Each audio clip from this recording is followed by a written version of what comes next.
तुम्हाला माहित आहे का, आज नवरात्रीचा 9वा दिवस आणि अंतिम दिवस आणि आजीची देवी आहे सिद्धिदात्री. ती देवी जिने सृष्टीचा सुरुवातीला संतुलन निर्माण केलं. चला मग ऐकूया तिची दिव्य कथा.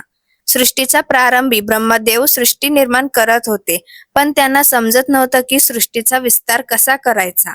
तेव्हा भगवान शंकरांनी सांगितलं, सृष्टीसाठी स्त्री आणि पुरुष या दोन्ही तत्वांचं अस्तित्व आवश्यक आहे. पण महादेव स्वतः केवळ पुरुष रूपात होते, म्हणून संतुलनासाठी शक्तीची आवश्यकता होती.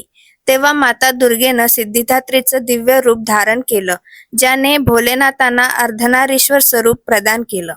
माता सिद्धिदात्रीने भगवान शंकरांना 8 महान सिद्धी दिल्या: अनिमा, महिमा, गरिमा, लघिमा, प्राप्ती, प्राकाम्य, ईशित्व आणि वशित्व. या सिद्धीच्या माध्यमातून शिवशक्तीनं मिळून सृष्टीचं निर्मिती कार्य सुरू केलं. माता सिद्धिदात्रीने केवळ महादेवांना पूर्णत्व दिलं नाही, तर देवता आणि इतर जीवांनाही सिद्धीचं वरदान दिलं.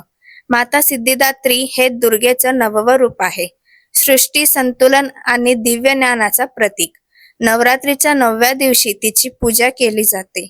अशा अजून कथा ऐकण्यासाठी लाईक करा, शेअर करा आणि सबस्क्राईब करायला विसरू नका. जय माता दी.